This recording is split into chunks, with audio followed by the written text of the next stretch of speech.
Windows kullanıyorsan bilgisayarının içinde büyük ihtimalle hiç dokunmadığın bazı ayarlar var. Ama bu ayarlar bilgisayarının hızını, güvenliğini ve günlük kullanım rahatlığını ciddi şekilde etkileyebiliyor. Bugün sana Windows'ta herkesin açması ya da mutlaka kontrol etmesi gereken 10 gizli ayar göstereceğim. Bazıları bilgisayarının daha hızlı açılmasını sağlayacak. Bazıları gereksiz bildirimleri ve arka plan uygulamalarını azaltacak. Bazıları da güvenlik tarafında seni daha korunaklı hale getirecek. En güzel tarafı şu: bunların hiçbirini yapmak için ekstra program indirmen gerekmiyor. Hepsi Windows'un kendi içinde var olan programlar. Eğer bu tarz pratik Windows, telefon ve yapay zeka ipuçları hoşuna gidiyorsa videoya başlamadan önce beğenmeyi ve kanala abone olmayı unutmayın. Böylece bu tarz içeriklerin devamını getirmem için bana da destek olmuş olursunuz. O zaman şimdi ilk ayarla başlayalım. İlk ayar çok basit ama güvenlik açısından en önemlilerinden biri: dosya uzantılarını görünür yapmak. Çünkü Windows bazen dosyaların sonundaki gerçek uzantıları gizleyebiliyor. Bu da kötü niyetli dosyaları fark etmemizi zorlaştırabiliyor. İlk olarak herhangi bir dosya gezginini açıyoruz. Burada üst kısımdaki görünüm kısmına geliyoruz ve burada dosya adı uzantıları kısmına tıklıyoruz. Bunu tıkladığımızda ve artık masaüstüne geldiğimizde herhangi bir dosyanın sonundaki uzantısını görebiliyorsunuz. Burada MP4, burada da docx olarak görüyorsunuz. Peki bu neden önemli? Çünkü bazen zararlı dosyalar kendini fotoğraf ya da belge gibi gösterebilir. Mesela adı fatura.pdf gibi görünür ama aslında fatura.pdf.exe olabilir. Dosya uzantıları açık olduğunda dosyanın gerçekten ne olduğunu çok daha net anlarız. Bu yüzden bu ayar benim için Windows'ta ilk açtığım ayarlardan biri. Bilgisayarın neden yavaş açıldığını anlamanın en kolay yollarından biri. Çünkü bazı uygulamalar sen fark etmeden Windows açılır açılmaz arka planda çalışmaya başlıyor. Ve bunların çoğuna aslında her zaman ihtiyacımız olmuyor. Ctrl, Shift ve ESC tuşlarına basıyoruz ve görev yöneticisini açıyoruz. Burada geldiğimizde başlangıç kısmına geliyoruz ve burada başlangıç uygulamalarımızı görüntülüyoruz. Burada bilgisayarınızın açıldığında açılan uygulamaları çok detaylı bir şekilde görebilirsiniz. Bilgisayarınız açıldığında bu uygulama açılmasın diyorsanız da burada üstüne tıklayarak devre dışı bırak dediğinizde artık bilgisayarınız açıldığında bu uygulama açılmayacak. Fakat arama kısmına bu uygulamanın ismini yazdığınızda uygulamayı manuel olarak açabilirsiniz. Burada dikkat etmen gereken şey aslında şu: ekran kartı, ses, touchpad, güvenlik yazılımı gibi önemli sistem bileşenlerini asla kapatma. Ama her açılışta çalışmasına gerek olmayan uygulamaları devre dışı bırakabilirsin.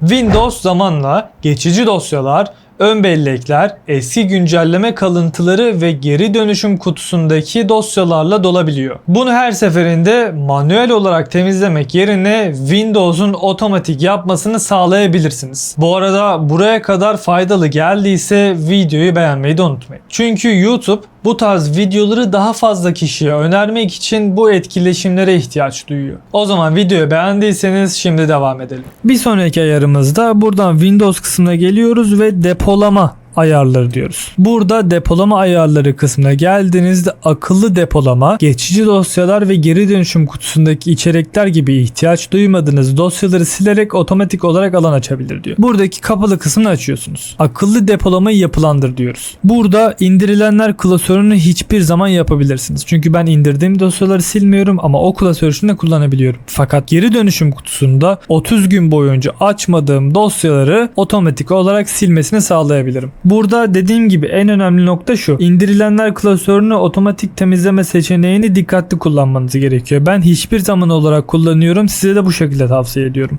Sıradaki ayar özellikle laptop kullanıcıları için önemli. Windows bazen pil ömrünü korumak için performansı kısabiliyor. Eğer bilgisayarı prize takılı kullanıyorsan ya da daha yüksek performans istiyorsan güç modunu mutlaka kontrol etmelisin. Bir sonraki ayarımız ise Windows R tuşuna basıyoruz ve kontrol yazıyoruz. Buradan denetim masasına geliyoruz. Kategori kısmına büyük simgeler yapıyoruz ve buradan güç seçenekleri diyoruz. Burada siz eğer laptop kullanıyorsanız bu dengeli veya güç tasarrufu modunda olabilir. Bilgisayar prize takılıysa Masaüstü bilgisayar kullanıyorsan veya daha yüksek performans istiyorsan yüksek performans kısmını seçebilirsin. Ama laptopta pil süreni azaltabileceğini de unutma. Yani eğer batarya süresini dengeli bir şekilde kullanmak istiyorsan istersen dengeli veya güç tasarrufu modunu kullanabilirsin. 5. ayar özellikle oyun oynayanlar, video düzenleyenler veya tasarım programları kullananlar için çok önemli. Çünkü bazı uygulamalar güçlü ekran kartı yerine dahili ekran kartını kullanabiliyor. Bu yüzden uygulama bazlı grafik performansını manuel seçmek ciddi olarak fark yaratabiliyor.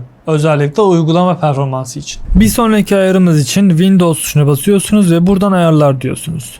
Buraya geldiğinizde burada sistem kısmına geliyorsunuz ve burada aşağı doğru indiğinizde grafik ayarları kısmını görebilirsiniz. Burada ben manuel olarak Premiere Pro'yu aktif olarak seçmiş. Burada göz at diyerek bilgisayarınızda hangi uygulamayı kullanacaksanız ben burada Adobe Premiere'i kurmuşum. Buradan Premiere Pro yazdığımda sağ tık deyip dosya konumunu aç dediğimde ve buradaki dosya konumunu kopyalayıp buraya yapıştırdığımda buradan istediğim programı seçebiliyorum. Ve burada yüksek performans olarak ayarlıyorum. Burada siz de istediğiniz programları ve uygulamaları ekleyebilirsiniz. Buradan seçenekler dediğinizde yüksek performans, güç tasarrufu veya Windows'un kararına bırakın diyorsunuz. Fakat siz buraya eklediğiniz bütün uygulamaları yüksek performans versin istiyorsanız yüksek performans seçip kaydet diyorsunuz. 6. ayar oyun oynayanlar için. Windows'un oyun modu arka plandaki bazı işlemleri sınırlandırarak oyuna daha fazla kaynak ayırmaya çalışır. Her bilgisayarda mucize yaratmaz ama açık olup olmadığını da mutlaka kontrol etmeniz gereklidir. Bu tarz ayarları tek tek gösterdiğim videoların devamı gelsin istiyorsan kanala abone olabilirsin. Çünkü burada Windows,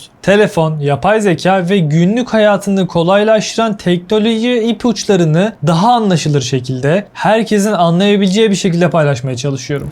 Bir sonraki ayarımız için yine Windows logosuna basıyoruz ve oyun modu diyoruz. Oyun modu ayarlarına geliyoruz ve burada oyun modunu aktifleştiriyoruz. Windows oyun modu oyun sırasında arka plandaki bazı işlemleri sınırlayarak sistem kaynaklarını oyun oynamaya ayırır. Her bilgisayarda devasa bir FPS artışı tabii ki beklememek lazım. Ama özellikle orta seviye sistemlerde daha stabil bir deneyim sağlayabilir. 7. ayar bildirimlerle ilgili. Bilgisayarı kullanırken sürekli sağdan soldan bildirim geliyorsa hem dikkatin bölünüyor hem de gereksiz uygulamalar arka planda çalıştırıyor. Burada sadece gerçekten ihtiyacımız olan bildirimleri açık bırakacağız. Ben şahsen neredeyse bütün bildirimleri kapalı olarak kullanıyorum. Bir sonraki ayarımız için ise buradan yine Windows logosuna basıyorum ve ayarlar diyorum. Bu kısımdan sistem diyorum ve buraya geldiğinde bildirimler ve eylemler diyorum. Burada benim size tavsiyem eğer sağ altta herhangi bir bildirim görmek istemiyorsanız buradaki bildirimlerin tamamını kapatabilirsiniz. Fakat ben bildirimleri aktif olarak takip ediyorum derseniz buradaki kısımları açarsınız ve burada artık istemediğiniz ve size bildirim göndermesin dediğiniz uygulamaları manuel olarak tek tek seçebilirsiniz. Ama dediğim gibi benim size tavsiyem buradaki bildirimleri tamamen kapatmanız yönünde. 8. ayar gizlilik tarafında çok önemli. Bazı uygulamaların kamera, mikrofon, konum ve arka plan izinleri açık kalabiliyor. Bunları tek tek kontrol ederek hem gizliliği arttırabilir hem de gereksiz arka plan kullanımını azaltabiliriz. Bir sonraki ayarımız için Windows logosuna basıyorum ve buradan ayarlar diyorum ve gizlilik kısmına geliyorum. Burada uygulama izinleri kısmını göreceksiniz. Kamera, mikrofon, konum, kişiler, takvim gibi birçok izni burada görüntüleyebiliyorsunuz. Önce kamera kısmına geliyoruz. Hangi uygulamaların kameraya erişebildiğini kontrol ediyoruz. Kullanmadığınız veya güvenmediğiniz uygulamalara bu izni direkt tıklayarak kapatabilirsiniz. Aynı işlemi mikrofon için de yapıyorsunuz. Sonra konum bölümüne geliyorsunuz. Konum iznini kullanması gerekmeyen uygulamaların erişimlerini buradan kapatıyorsunuz. Bu ayar hem gizlilik hem de gereksiz arka plan kullanımı açısından önemli. 9. ayar günlük kullanımda hayat kurtarıyor. Pano geçmiş. Normalde Windows'ta bir şey kopyaladığında önceki kopyaladığın şey kayboluyor. Ama pano özelliği geçmişini açarsan birden fazla metni veya görseli hafızada tutabiliyor ve Windows V tuşu ile geri çağırabiliyorsun. Bu özellik özellikle içerik hazırlarken, mail yazarken veya araştırma yaparken çok işe yarıyor. Bir sonraki ayarımız için ise buradan geliyoruz ve pano yazıyoruz. Pano ayarları kısmına tıklıyoruz. Buradan pano geçmişi özelliğini aktif ediyoruz. Artık bilgisayarda birden fazla metni kopyalayabilirsin. Kullanmak istediğinde klavyeden Windows ve V tuşuna bastığında burada pano kısmını görebiliyorsun. Özellikle mail yazarken, içerik hazırlarken, kod kopyalarken veya farklı sitelerden bilgiyi toparlarken çok işine yarıyor. 10. ayar çoğu kişinin unuttuğu ama sorun yaşadığında çok işe yarayan bir özellik. Sistem koruması. Bir gün bilgisayarında bir güncelleme, sürücü veya program sorun çıkarırsa sistem geri yükleme noktası sayesinde bilgisayarı daha önceki sağlıklı haline döndürebilirsin. Bu ayar normalde akla gelmiyor ama ihtiyaç olduğunda gerçekten hayat kurtarabiliyor. Bir sonraki işlem için Windows logosuna basıyorum ve geri yükleme noktası oluştur diyorum. Buradan bende tek disk olduğu için C sisteminde koruma açık. Eğer sizde 2 disk varsa diskin içerisine tıklayıp yapılandır deyip sistem korumasını aç seçip buradan tamam diyorsunuz. Buradan oluştur diyorsunuz ve burada sistem geri yükleme noktasına bir isim veriyorsunuz. Buradan ben örnek olarak 5 Temmuz 2026 diyorum ve oluştur diyorum. Peki bu ne işe yarıyor? Diyelim ki bir sürücü yükledin, bir program kurdun veya bir güncelleme sonrası bilgisayarın sorun çıkarmaya başladı. Sistem geri yükleme sayesinde bilgisayarı bu noktaya geri döndürebilirsin. Bu dosyaların tamamını yedeklemek anlamına gelmez ama sistem ayarları ve bazı program değişiklikleri için ciddi bir kurtarıcı olabilir. Evet, Windows'ta herkesin mutlaka kontrol etmesi gereken 10 ayar bu şekildeydi. Benim önerim şu: özellikle yeni bilgisayar aldıysan, format attıysan ya da bilgisayarın son zamanlarda yavaşladıysa bu ayarları tek tek kontrol edebilirsin. En önemli 3 tanesini sorarsan başlangıç uygulamaları, dosya uzantıları ve depolama ayarı çok önemlidir. Çünkü bunlar hem güvenlik hem de performans tarafında hızlıca fark yaratabiliyor. Eğer video işine yaradıysa beğenmeyi unutma. Bu tarz Windows, telefon ve yapay zeka ipuçların devamı gelsin istiyorsan da kanala abone olup bildirimleri açarsan yeni attığım videolardan anında haberdar olabilirsin. Yorumlarda da şunu yazabilirsin: senin Windows'ta ilk değiştirdiğin ayar hangisiydi? Belki bir sonraki videoda sizin önerdiğiniz ayarları da toplarız. O zaman beni izlediğiniz için teşekkür ederim. Bir sonraki videoda görüşmek üzere. Hepinize sevgiler, saygılar, hoşça kalın.